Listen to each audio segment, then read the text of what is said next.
Di sebuah desa kecil di lereng Bukit Jawa Barat, suasana selalu terasa damai. Desa itu bernama Sukamukti, sebuah perkampungan sederhana dengan rumah-rumah berdinding papan, atap seng, dan jalan tanah yang berliku mengikuti kontur perbukitan. Pepohonan hijau mengelilingi desa, dan di kejauhan, aliran sungai besar tampak berkilau diterpa cahaya matahari. Setiap pagi, suara ayam berkokok bersahutan, diiringi dengan langkah ibu-ibu menuju sawah membawa cangkul di pundak. Anak-anak kecil berlari tanpa alas kaki di jalan desa, bercanda sambil membawa layangan dari kertas bekas.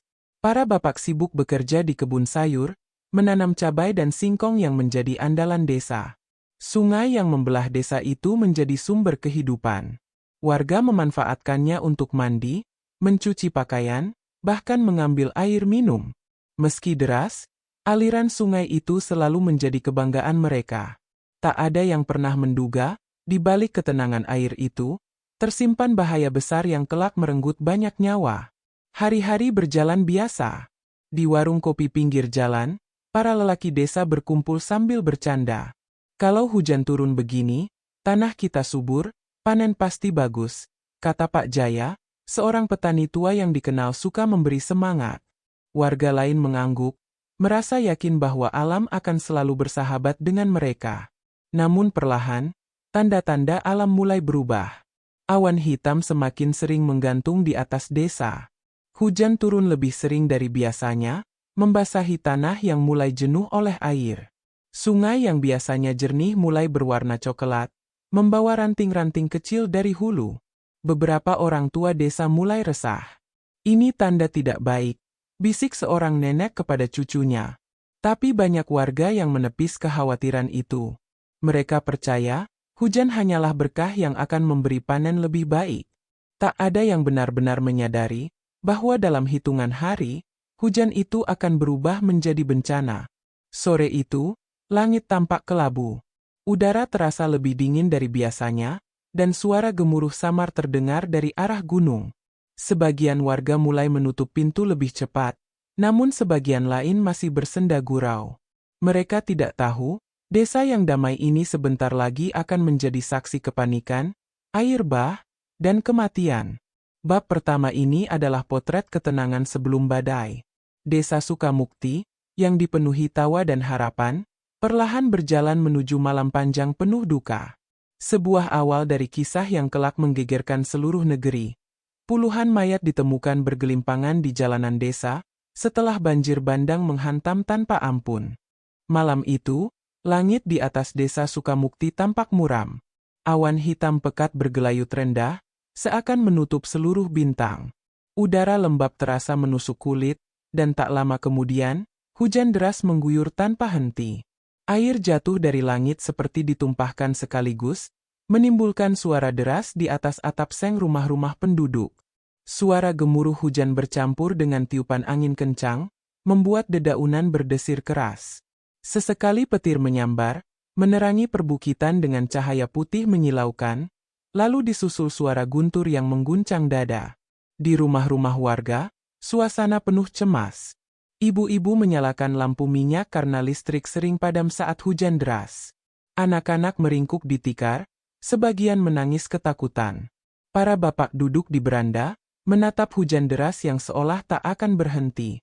Air sungai makin deras, ucap Pak Sardi, seorang warga tua, sambil memandang ke arah aliran sungai yang mulai meluap. Cahaya lampu minyak kecil memantul di wajahnya yang tegang. Beberapa warga mencoba menyelamatkan barang-barang penting. Karung berisi beras diangkat ke tempat yang lebih tinggi. Motor dan sepeda dipindahkan dari halaman ke dalam rumah. Namun tak sedikit yang masih menganggap hujan ini biasa. Tenang saja, toh tiap tahun juga begini, kata seorang pemuda dengan nada menenangkan. Tapi hujan malam itu berbeda. Suaranya bukan sekadar hujan biasa, melainkan deras yang menggila. Dari arah perbukitan, samar terdengar gemuruh lain, bukan hanya suara air hujan. Seperti suara batu besar bergulir, bercampur dengan suara kayu patah. Beberapa warga yang peka mulai panik. Cepat, kumpulkan keluarga, naik ke tempat tinggi. Teriak Pak RW yang berkeliling membawa senter, berusaha memberi peringatan kepada warga. Namun sayangnya, tidak semua sempat bergerak. Air dari hulu mulai turun dengan cepat, membawa lumpur pekat, ranting, dan batang kayu besar. Sungai yang biasanya hanya sebatas pinggang orang dewasa kini meluap, menabrak tebing dan merembes ke jalan-jalan kecil desa. Tangisan anak-anak terdengar semakin kencang, bercampur dengan teriakan ibu-ibu yang panik. "Ya Allah, lindungi kami!" seru seorang nenek sambil memeluk cucunya erat-erat. Hujan terus mengguyur. Malam itu, Desa Sukamukti benar-benar diliputi suasana mencekam. Warga yang biasanya tidur pulas di bawah atap sederhana, kini terjaga dalam kecemasan. Mereka belum tahu, air yang terus turun dari hulu sebentar lagi akan berubah menjadi banjir bandang yang menelan rumah, harta, bahkan nyawa. Malam hujan deras itu adalah babak awal dari tragedi. Suasana gelap, udara dingin, dan suara gemuruh dari bukit menjadi tanda bahwa bencana besar sudah sangat dekat. Sekitar tengah malam, ketika hujan masih turun tanpa henti, sebuah suara menggelegar terdengar dari arah perbukitan. Suara itu bukan lagi sekadar gemuruh hujan atau guntur, melainkan suara seperti ribuan batu besar yang berguling bersamaan. Warga Desa Sukamukti yang masih terjaga spontan keluar rumah, menatap ke arah sungai dengan wajah pucat. Tiba-tiba, air bah bercampur lumpur pekat, batang kayu, dan bebatuan besar meluncur deras dari hulu sungai. Seperti naga hitam yang mengamuk, arus banjir menghantam tebing, menjebol tanggul kecil, lalu menerjang langsung ke jalan-jalan desa. Rumah-rumah reot berdinding papan langsung hancur tersapu arus. Atap seng beterbangan, dinding kayu ambruk, dan barang-barang rumah tangga hanyut terbawa derasnya air. Teriakan warga pecah di tengah kegelapan malam. "Air! Air turun! Lari! Lari ke atas bukit!" teriak seorang bapak sambil menggendong anaknya. Namun arus terlalu cepat. Beberapa warga yang tak sempat menyelamatkan diri terseret derasnya banjir, tubuh mereka terhempas ke batu, sebagian tertimbun lumpur. Suasana kacau balau. Suara tangis, jeritan minta tolong, dan suara hantaman air menyatu menjadi satu simfoni mengerikan malam itu. Di sebuah rumah kecil dekat sungai, Bu Sarti yang sudah tua renta berusaha keluar sambil menuntun cucunya. Namun sebelum sempat mencapai jalan, arus deras menerobos pintu rumah, menghantam tubuh mereka. Jeritan terakhirnya hanya terdengar sebentar sebelum hilang ditelan banjir. Warga lain yang selamat berlarian menuju bukit, menembus hujan dan lumpur. Sebagian mengangkat barang seadanya, tikar, pakaian, atau sekadar beras dalam karung kecil. Namun kebanyakan hanya menyelamatkan nyawa. "Cepat ke masjid. Masjid lebih tinggi, aman," teriak Pak RW sambil membawa senter. Puluhan warga berlari ke arah masjid desa, satu-satunya bangunan kokoh berbahan tembok. Di dalamnya, mereka berlindung sambil memandang keluar dengan ketakutan. Dari pintu masjid yang terbuka, terlihat air bercampur lumpur menggulung habis rumah-rumah mereka. Dalam kegelapan, suara bising banjir bandang terus bergemuruh. Tak ada yang bisa menandingi kekuatan alam malam itu. Pohon-pohon tumbang, tanah longsor menutup jalan, dan desa yang tadinya penuh tawa kini berubah jadi lautan air bercampur puing-puing. Sebagian warga hanya bisa menangis, menyebut nama anggota keluarga mereka yang terpisah. "Anakku, istriku, suamiku," teriakan-teriakan pilu terdengar bersahut-sahutan. Malam itu, Desa Sukamukti seolah lenyap dari peta. Banjir bandang menghantam tanpa ampun, meninggalkan kegelapan dan ketakutan yang belum pernah dirasakan warga sebelumnya. Dan di balik gelapnya malam, puluhan nyawa telah melayang, jasad mereka terbawa arus yang ganas. Fajar perlahan menyingsing di Desa Sukamukti. Hujan deras yang menggila semalaman akhirnya mereda, hanya menyisakan rintik kecil. Langit tampak kelabu, matahari tertutup awan tebal, dan kabut tipis turun dari perbukitan. Namun pemandangan yang tersisa membuat siapapun yang melihatnya tercekat. Desa yang semalam penuh rumah dan kehidupan kini berubah jadi lautan lumpur. Jalan-jalan tertutup tanah bercampur kayu, batu, dan puing-puing rumah. Beberapa atap rumah tersangkut di batang pohon besar, sementara perabotan, kursi, kasur, pakaian, tercecer tak tentu arah. Sungai yang meluap kini kembali mengalir, namun membawa aroma busuk lumpur bercampur dengan bau anyir yang menusuk hidung. Warga yang selamat mulai keluar dari masjid, gubuk, atau tempat tinggi yang mereka jadikan perlindungan malam itu. Mereka berjalan dengan langkah lemas, sebagian masih menggigil karena basah dan kedinginan. Wajah-wajah pucat penuh kelelahan menatap desa yang nyaris rata dengan tanah. Ya Allah, rumahku. Ratap seorang ibu sambil menutup mulutnya dengan selendang, melihat gubuk kecilnya hilang tersapu arus. Di antara puing, tiba-tiba terdengar teriakan. Ada mayat. Seorang pemuda menunjuk ke arah jalan utama desa. Semua mata tertuju ke sana. Di tengah lumpur bercampur puing, sebuah tubuh terbujur kaku, setengah tertimbun. Wajahnya sudah pucat membiru, rambutnya terurai penuh lumpur. Itu adalah Pak Jaya, petani tua yang semalam masih terlihat menenangkan warga di warung kopi. Tangisan pecah. Beberapa warga berlari mendekat, sebagian mencoba mengangkat tubuhnya. Namun baru saja mereka melakukannya, tubuh-tubuh lain mulai terlihat. Satu persatu mayat mulai ditemukan, di pinggir jalan, di bawah tumpukan kayu, bahkan tersangkut di pagar bambu yang masih berdiri. Ya Allah, ini Pak Darman. Itu Bu Sarti sama cucunya. Suara tangis dan jeritan semakin riuh. Dalam waktu singkat, jalan desa berubah jadi tempat duka. Puluhan mayat ditemukan, bergelimpangan di lumpur, sebagian masih terhimpit batang kayu besar. Wajah-wajah mereka pucat, sebagian mata masih terbuka, meninggalkan kesan horor yang sulit dihapus dari ingatan siapapun yang menyaksikannya. Bau anyir bercampur lumpur semakin kuat. Warga menutup hidung dengan kain, namun air mata tak terbendung. Anak-anak bersembunyi di balik pelukan ibu mereka, ketakutan melihat jasad-jasad yang terbujur kaku. Suasana pagi itu bukan lagi awal harapan, melainkan pagi yang menggetarkan hati seluruh warga. Semua sadar, jumlah korban mungkin lebih banyak dari yang mereka kira. Dan bencana ini baru saja memperlihatkan wajah tragisnya. Sinar matahari pagi mulai menembus awan kelabu, tapi bukannya menghadirkan harapan, cahaya itu justru memperjelas betapa parahnya kehancuran desa Sukamukti. Dari kejauhan, suara sirine terdengar. Beberapa truk polisi dan mobil relawan perlahan masuk ke jalan desa yang sudah berubah jadi lumpur tebal. Begitu tiba, para petugas terdiam. Mereka tak menyangka pemandangan seburuk ini. Puluhan mayat sudah tergeletak di sepanjang jalan desa. Ada yang tertelungkup, ada yang tersangkut di pagar bambu, ada yang masih terjerat potongan kayu. Tubuh mereka kaku, pucat, sebagian membengkak, dan masih tertutup lumpur. Ya Allah, ini lebih parah dari laporan awal, ucap salah satu polisi dengan wajah pucat, sambil menutup hidungnya karena bau busuk mulai menyengat. Relawan dengan rompi oranye mulai bekerja. Mereka menggelar terpal besar di jalan, menjadikannya sebagai tempat darurat untuk mengumpulkan jenazah.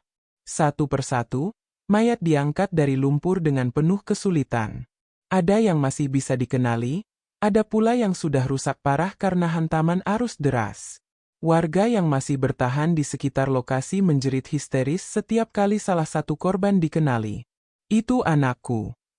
Ya Allah, suamiku. Tangisan menggema di seluruh desa, seakan bencana ini menusuk hati setiap orang tanpa ampun. Polisi berusaha menenangkan suasana. Mohon sabar, mohon beri ruang, biar kami mendata korban. Tapi bagaimana mungkin? Warga berdesakan, ingin memastikan nasib keluarga mereka.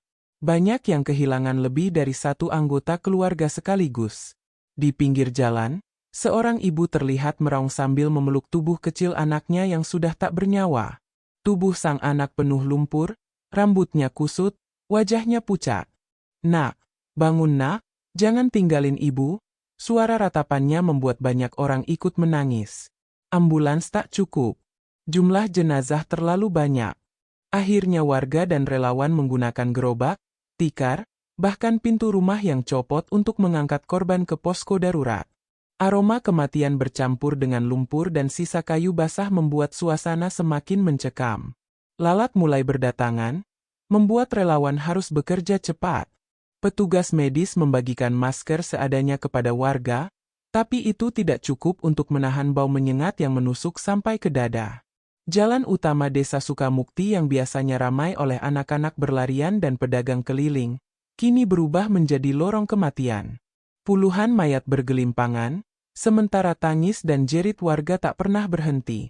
Polisi kewalahan, relawan kelelahan, dan warga terpukul. Semua sadar, ini bukan lagi sekadar musibah alam. Ini adalah peringatan keras bahwa hidup bisa berakhir dalam sekejap, meninggalkan luka yang mendalam bagi yang masih hidup. Siang itu, Desa Sukamukti semakin ramai oleh kedatangan aparat kepolisian, relawan, dan tim SAR. Namun alih-alih membawa ketertiban, jumlah mereka masih jauh dari cukup. Puluhan mayat terus ditemukan di setiap sudut desa, di halaman rumah, tersangkut di batang pohon. Bahkan beberapa masih terendam lumpur di sawah yang hancur. Polisi mendirikan tenda darurat di lapangan desa untuk dijadikan posko identifikasi. Namun, pemandangan di sana justru menambah kepiluan. Deretan jenazah dibaringkan di bawah terpal biru dengan nomor kecil di dada mereka. Warga berbondong-bondong datang, menjerit histeris saat mendapati anggota keluarganya termasuk dalam barisan itu. Seorang polisi muda yang baru beberapa bulan bertugas terlihat gemetar saat mencatat data. Tangannya kaku, matanya merah menahan air mata. "Pak, ini sudah lebih dari 30 mayat, kami tidak sanggup mendata satu persatu secepat ini," katanya kepada komandannya dengan suara bergetar. Sang komandan hanya bisa menghela napas berat. "Lanjutkan saja semampumu. Kita tak boleh berhenti." Ambulans yang datang silih berganti tidak mampu menampung seluruh korban. Banyak jenazah akhirnya diangkut dengan gerobak dorong, motor roda 3, bahkan tandu darurat dari bambu dan kain sarung. Setiap kali satu jenazah diangkat, suara tangis baru pecah. Sementara itu, relawan medis kewalahan menangani korban selamat yang luka-luka. Ada yang kakinya patah tertimpa kayu, ada yang tubuhnya penuh luka goresan karena terseret arus. Suara teriakan minta tolong bercampur dengan tangis duka, menciptakan suasana kacau yang sulit dijelaskan dengan kata-kata. Di satu sisi, warga berusaha membantu, tetapi kepanikan membuat mereka sulit diatur. Ada yang nekat menerobos barisan polisi demi mencari keluarganya di antara jenazah. Ada pula yang pingsan tak kuat melihat pemandangan mengerikan. Polisi berteriak, "Tolong tenang." Satu persatu. Namun suara mereka tenggelam oleh keributan. Sore menjelang, jumlah mayat yang ditemukan semakin bertambah. Data sementara mencatat hampir 50 korban jiwa. Seorang wartawan yang meliput kejadian itu bergumam lirih, "Ini bukan sekadar bencana desa, ini tragedi nasional." Para polisi, meski dilatih menghadapi keadaan darurat, tampak goyah. Sebagian wajah mereka pucat, sebagian lain menutup mata sejenak menahan rasa mual karena bau kematian yang menyengat. Malam itu, banyak dari mereka tidak tidur, terus berjaga di posko sambil berharap bantuan lebih besar segera datang. Desa Sukamukti berubah menjadi lautan tangis. Polisi kewalahan, warga putus asa, dan korban terus bertambah. Semua orang menyadari, ini adalah salah satu hari paling kelam yang pernah dialami desa kecil itu. Malam menjelang, tapi Desa Sukamukti tetap ramai. Di lapangan desa yang kini berubah jadi posko darurat, lampu-lampu Petromax dan genset menyala, menerangi deretan jenazah yang dibaringkan di bawah terpal biru. Bau busuk semakin kuat, menusuk hidung, membuat banyak orang terpaksa menutup wajah dengan kain atau selendang. Warga berdatangan, satu persatu mencari orang yang mereka cintai. Setiap kali terpal dibuka, tangisan pecah menghantam malam. Seorang ibu muda berteriak histeris begitu melihat suaminya terbujur kaku, tubuhnya penuh lumpur, wajahnya sulit dikenali. Ia jatuh pingsan di pangkuan keluarganya.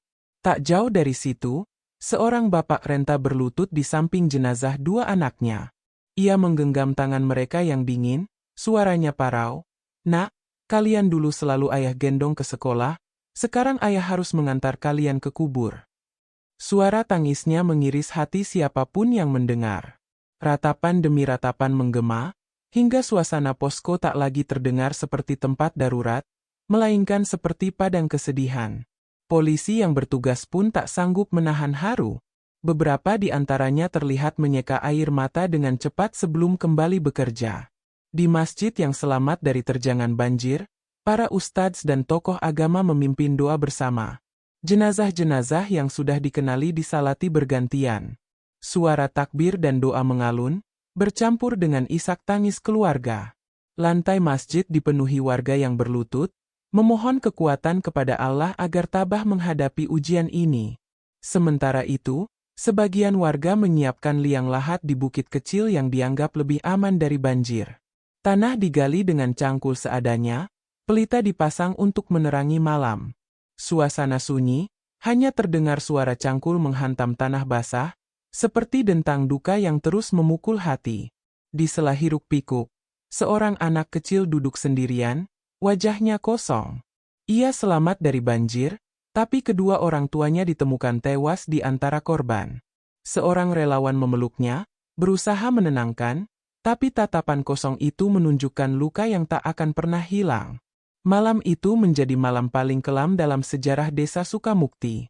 Tangis dan kehilangan merenggut setiap hati, meninggalkan luka yang mungkin tak akan pernah benar-benar sembuh. Semua orang sadar, hidup mereka tidak akan pernah sama lagi setelah banjir bandang ini. Pagi berikutnya, langit desa Sukamukti masih kelabu. Bau lumpur, kayu busuk, dan jenazah yang belum ditemukan masih menyelimuti udara. Namun di bukit kecil yang dijadikan pemakaman darurat, suasana hikmat berlangsung. Puluhan liang lahat berjajar, sebagian sudah terisi, sebagian lain menunggu jenazah yang masih dalam proses pencarian. Polisi, relawan, dan warga bergotong royong tanpa kenal lelah. Jenazah-jenazah yang sudah disalatkan satu persatu diantarkan ke liang lahat. Tangis keluarga kembali pecah setiap kali tanah basah menutup tubuh orang yang mereka cintai. Doa-doa lirih dipanjatkan, suara ustadz yang memimpin talqin terdengar serak menahan haru. Di sisi lain desa, tim SAR masih menyisir sungai dan reruntuhan rumah. Sesekali, teriakan terdengar ketika mayat baru ditemukan. Setiap penemuan baru menambah panjang daftar korban, sekaligus menambah luka bagi desa yang sudah hancur. Polisi terus mencatat, meski wajah mereka terlihat semakin letih. Namun di balik semua duka, perlahan muncul kesadaran. Warga yang selamat berkumpul di halaman masjid, saling menguatkan. Kita mungkin kehilangan rumah, kehilangan keluarga, tapi jangan kehilangan iman, ucap seorang ustadz tua dengan suara bergetar. Kata-kata itu menjadi penopang bagi banyak orang yang hampir putus asa. Beberapa hari setelah bencana, bantuan mulai berdatangan dari luar. Truk berisi makanan, pakaian, dan obat-obatan memasuki desa. Relawan dari kota membawa tenaga segar. Meski rasa duka masih pekat, kehadiran mereka memberi cahaya kecil di tengah kegelapan. Warga mulai menyadari, banjir bandang ini bukan sekadar musibah alam, melainkan peringatan keras bagi manusia. Mereka ingat, bukit di atas desa sudah lama digunduli, pepohonan ditebang tanpa henti demi ladang dan kayu. Sungai yang dulu bersih kini penuh sampah. Semua itu, ditambah hujan deras, menjadi pemicu bencana yang menghancurkan desa. Di bawah tenda pengungsian, seorang bapak berkata lirih, "Ini teguran dari Allah, kita terlalu serakah, lupa menjaga alam, lupa bersyukur." Warga lain mengangguk, menyeka air mata. Kesadaran itu membuat mereka bertekad untuk membangun kembali desa dengan lebih hati-hati, menjaga lingkungan, dan saling menguatkan. Tragedi ini pun menjadi cerita yang terus dikenang. Bahwa di malam hujan deras itu, puluhan nyawa melayang, meninggalkan luka yang dalam. Namun juga meninggalkan pesan, hidup manusia rapuh, alam harus dijaga, dan kesombongan manusia tidak akan ada artinya di hadapan kuasa Allah. Maka, tragedi Sukamukti bukan hanya tentang banjir bandang, tapi juga tentang bagaimana sebuah bencana bisa menjadi peringatan abadi bagi semua yang masih hidup.